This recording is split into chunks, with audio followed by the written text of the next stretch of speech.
Hey everybody, welcome to Life as We Know It, a new trans channel that I brought for live show purposes. We're talking to trans folks from around the world to see how their lives are doing and to see, we'll talk on topics and everything else. And let me just edit this out. All right, here we go. With me, I have Tera here. We've been pretty much good friends.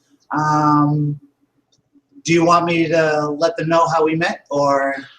Yeah, sure.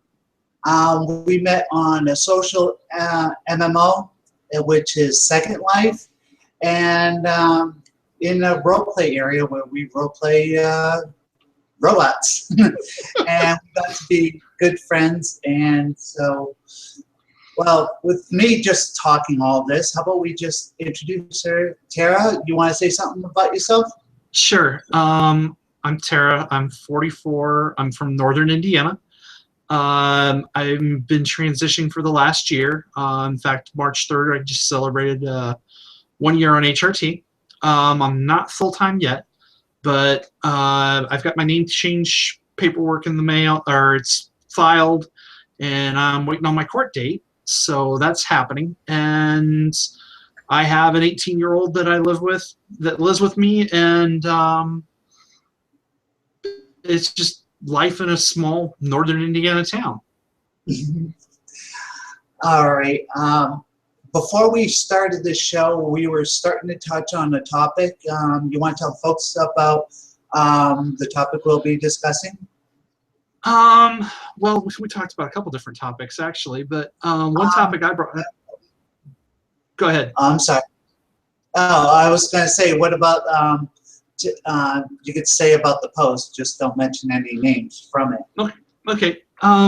Yeah, the post. There was a post that I saw yesterday that really kind of got to me, because the person who posted, the gal who posted, she's been on hormones for a year, is not quite full-time yet, kind of is very androgynous looking, and she had a friend who's been 5 years post-op who basically said, well, since you've been on hormones for a year and you haven't gone full-time yet, then you shouldn't transition. You should detransition. You're not going to make it. You're just not going to make it. You're not going to be trans enough. It's that catchphrase that people kind of get miffed about. But what's funny is I posted on there, I said, oh, that's complete and total bull, because I mean, I've been on hormones for a year. Everybody takes their own path.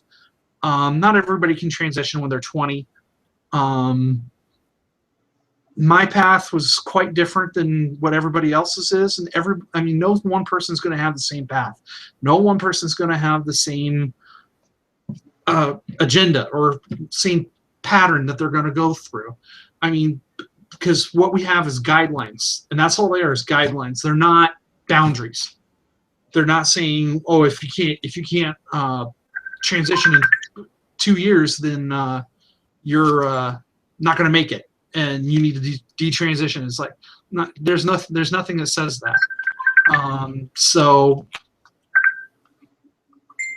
Yeah, that was quite interesting, and it was still going on this morning when I took a look. This morning, it had something a range of like 60 replies already. So that's one of my little things, is that just nobody's got a set path when it comes to transitioning. It's all, I mean, you got to take your own path. It's Exactly. Because one of my sayings that I kind of came up with is that when a person, excuse me, I can't talk tonight. When a person transitions, they have many brothers and sisters that are transitioning with, that are walking that same journey with them. But the path you take is your own. You got to make it your own. You got to own it. So. Yeah, that brings up like a bunch of topics in that just one post, and what you said. Like, I agree with what you said. Everybody's got their own path that they have to live, that they have to do on their own. I've known somebody that's been on hormones for a couple of years now and is not going to be coming out for another 2 or 3. They want to make it a 5-year coming out. They want, even though the hormones will show signs of what they're transitioning into, they really haven't found themselves to that level yet, and that's really okay. I mean, you could be on hormones and you don't have to come out. I mean, Right. you know, there's no limit on things that are possible for your life. This is your life. This is not somebody else's. This is not a therapist's life. This is not a doctor's life. This Absolutely. is not your best friend's life. Though I hope they're really supportive, you just really can't do what is laid out in black and white. Because there is, if you look extra close, there is no black and white. It's all gray level area. Oh, absolutely. So, Absolutely. For those that are going to watch or are watching now, take your time. Just find support where you can. Absolutely. Absolutely. Because I've got a great support group. See, with me living here in northern Indiana, I actually quite literally live between cornfields here in Indiana. I live in a rural community. It's a farming community. I grew up on a farm. So, I mean, when we talk about trans issues or anything around here, everybody's like, what? But no, I gotta go an hour for my support group, which they're fabulous. I love them all. I got half an hour to go to a counselor. It used to be an hour and a half. She moved closer, fortunately. But you got to find your support group. You got to find your support network and everything, even if it's just Facebook people, because Facebook has been tremendous as far as finding people who are trans related and who are walking the same path you're walking. There's hope out there. There's lots of hope out there. Everybody's tale is different. And that's the thing, is everybody's tale is different, but there's parallels with some people. So, I mean, just, you got to find the support. You got to find those people that are supporting you and will lift you up. All right. So we'll get back to the thing that's in the head now. And you're the guest, so some of these questions are going to, well, most of the questions are going to be for you anyways. So when did you realize that you were the wrong gender from the get-go, or was it something that you had to slowly come to terms with? I knew something was off when I was 5 or 6 years old. It was then that I knew something was different, but I'm a little different than what the normal stories you hear is how somebody, when they transition, they've always been depressed, they've always been they've always felt like they were in the wrong body, and they fell into a deep depression, and they said they finally decided, oh, I'm going to transition, and that solves all their life problems. I'm not that case. I'm quite different than everybody else. That's part of the reason why I advocate that nobody's path is the same. Right. About 13, 14 years old was when it really hit me that I should have been a girl. But it's just, I lived on a farm. It was just something that was like, okay, just put it in the back of my head. It's a crazy thought. We'll just take care of it later and everything. And then I ended up going to Purdue University for, started out in engineering. But one of the things was on my path back to where I was living was the psychology library. And in the psychology library, I would go in and find books on transgender, or actually back then it was still transsexual, because this is back in the 90s, early 90s. But it was still transsexuals, and it was just interesting to me. It was really fascinating how somebody could do that. But life just kept pushing me in towards the male side of it, and I just kind of pushed it off to the side again. I ended up getting married, and during the marriage, it was really hit me that I should transition, but with family life and everything, it just didn't happen. It wasn't until 2013 was when I finally decided that I was gonna do the transition. Actually, excuse me, it was February of 2014 was when I decided the transition. I saw a video by somebody a lot of people know, was Sana, who has a transition video she did that was just fabulous. It was just incredible. And when I saw that, it was like, I can do that. If she can do that, I can do that. And I was in a position where I could go head first, and I found a counselor. We did all kinds of going around and around trying to find a doctor who would do hormones for me. And then March 3rd of 2015, I started hormones. So, but yeah, that's kind of my transition story. So. Okay, now I probably killed a bunch of questions right there. Oh yeah, you definitely did. I like listening to everybody's stories. That's why you'll see me go quiet once in a while. So now, when you started hormones, this is what some people have different experiences with too. Say about maybe first 3 to 6 months, how were you emotionally, and yeah, how were you in the emotional factor? Did it shift your emotions, your train of thought at all to going on hormones? It really didn't change my train of thought.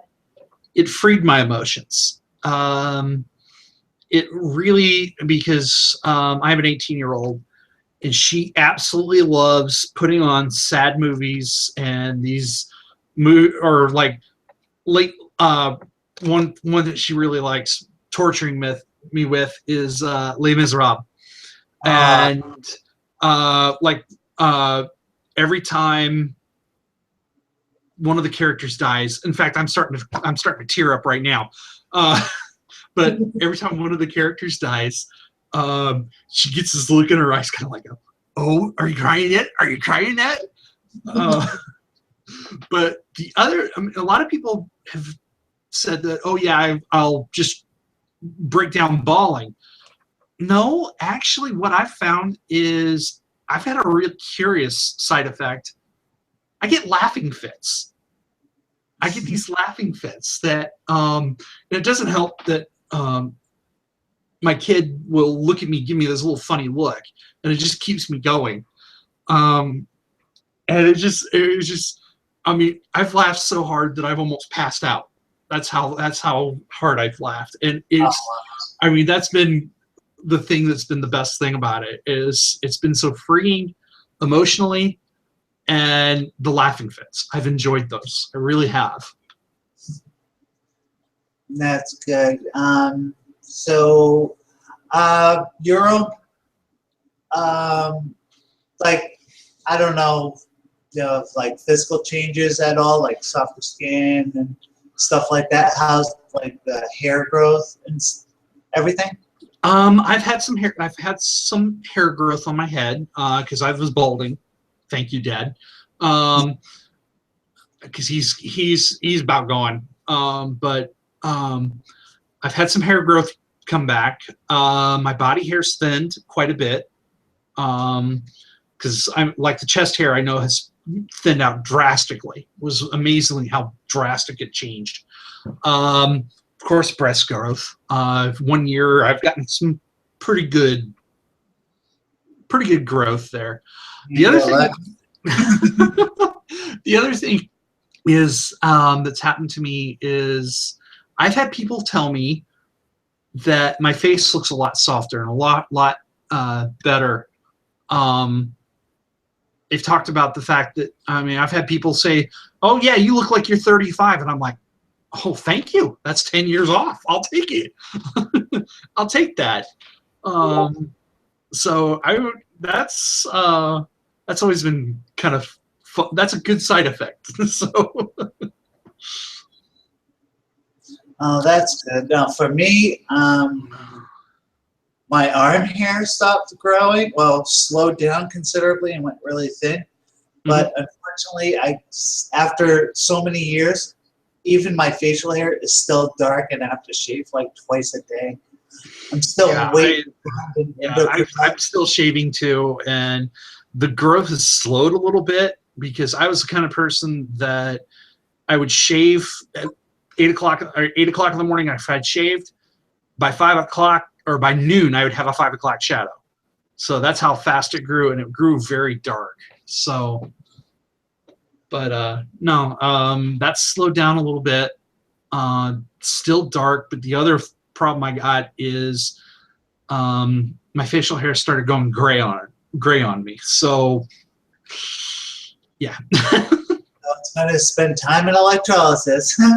yeah, that's a step I haven't got to yet. So, trying to find somebody that does electrolysis near me is next to impossible. I got to travel like 2 hours to find somebody. So, that's kind of been put off until later. So.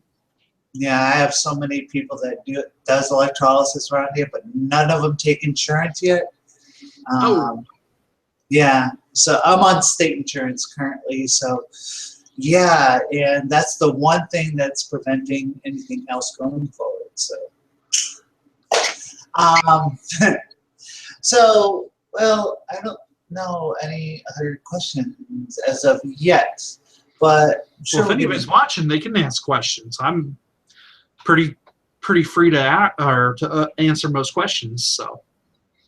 No, there's just only me monitoring at the moment. But like I said, you never know what these shows. Right. All right. Now, I guess we can get on with the game that I wanted to try. Oh, fun. This is going to be fun. Yes, I'm going to test you.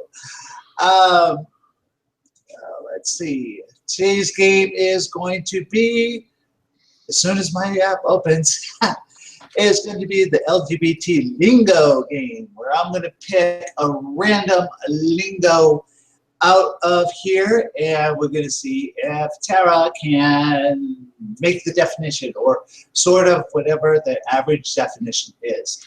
There's no things, but as long as it's close, you get the point. All right, now randomize.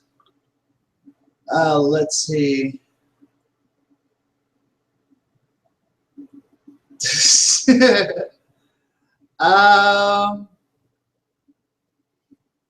Wow, these things are.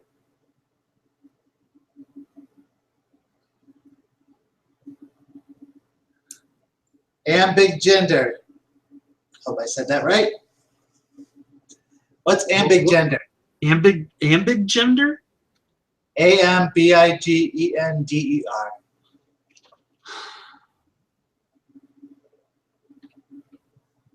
Ambigender. To be honest, I have no idea. Ambigender is experiencing two genders simultaneously without fluid or shifting. Okay. All right. Let's try a different one. Boom. Wow. Omnisexual.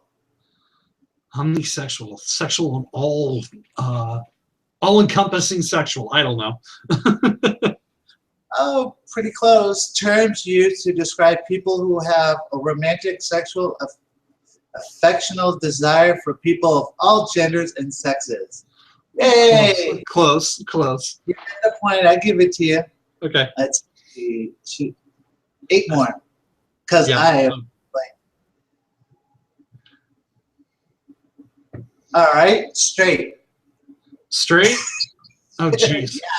What I used to be. Yeah, that's or most commonly referred to as heterosexual. So, yeah. Yep, dead on. Well, sort of dead on. Yeah, you're pretty much dead on. Let's see. Social dysphoria. Social dysphoria. Oh, yes. Social dysphoria is a fear of being involved in social situations and being out in the public. Bingo. Let's see if we can find you a tough one. I thought the first one was tough. Oh, there's some really good ones here. And some I never even heard of, and I've been out for quite a while.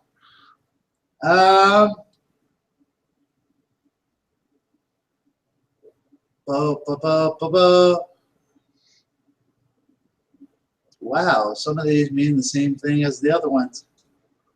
Yeah, there's a bunch of terms that are going to be intermingled. I know that much.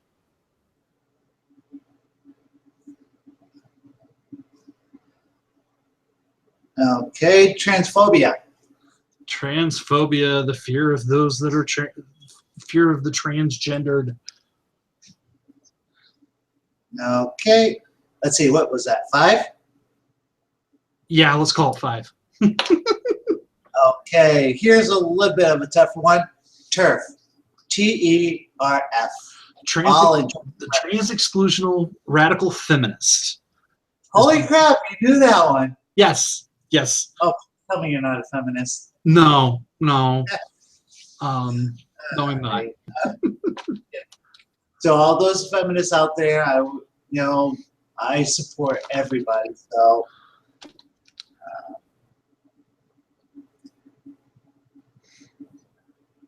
straight washing. Straight washing or watching? Washing. Scrub.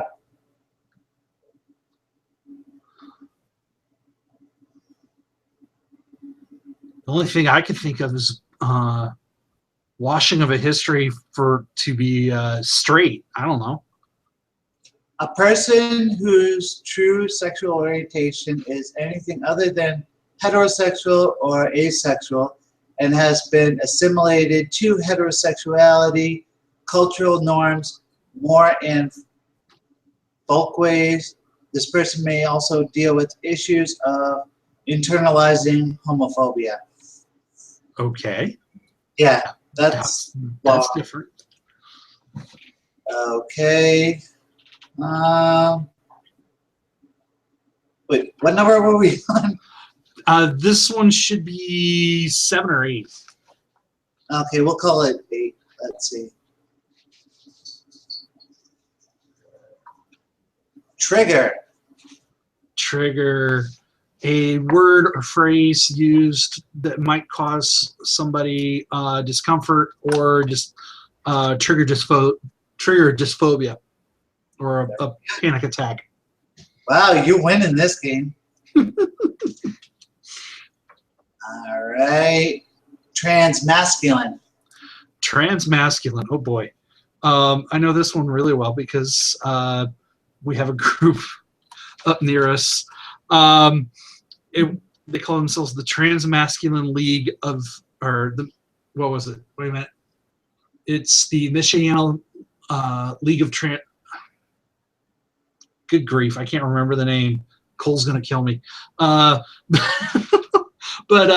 no, it was transmasculine is a normally a female to male or somebody from a female gender who's transitioning to a masculine gender. Very good. Yep.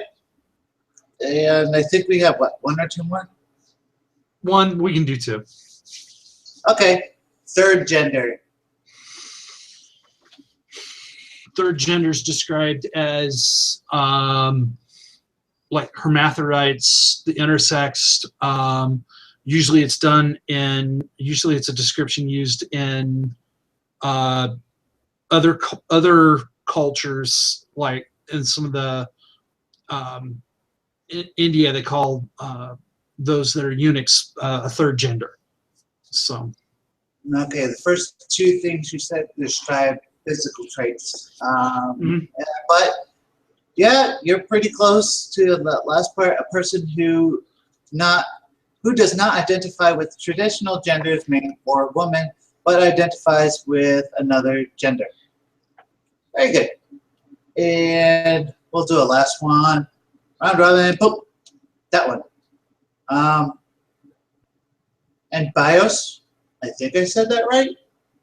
ENBIOUS.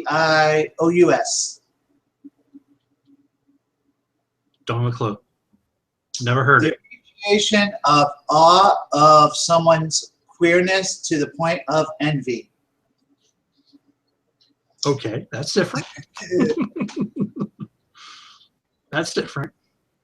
Yes, it is very much so different. And we have about maybe 5 minutes left on the show because we're just going to keep these on half-hour long instead of having awkward silent moments. Sure, sure. I at least get better at hosting. So is there anything else that you want to touch up on really quick before we close out? No, just the only thing I really have to say is that when I grew up, I was the stereotypical white male, lived in white privileged male. But my views have changed. People change.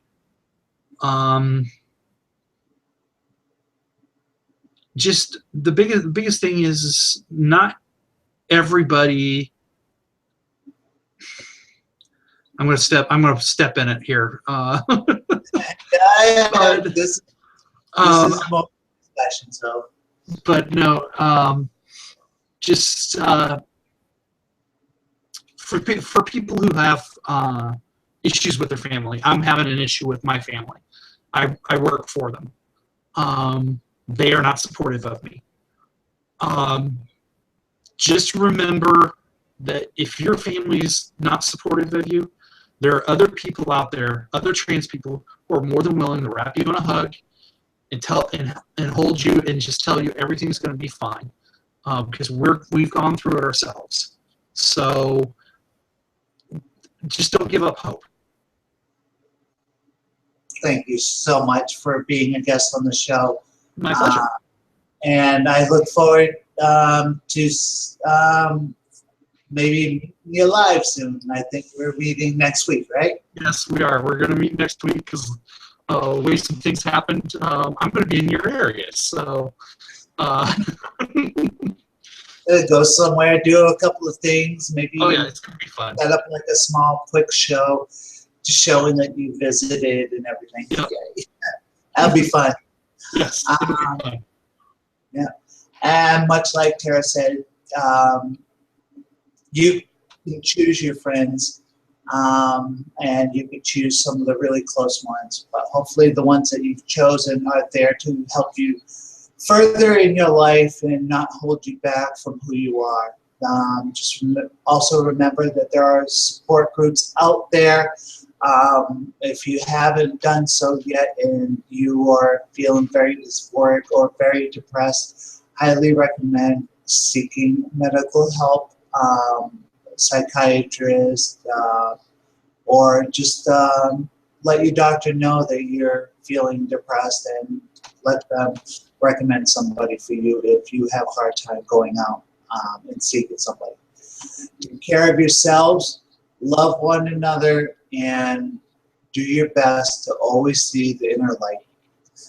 Thank you for joining us here on Life as We Know It, and you have a bright and happy week. Bye. Bye.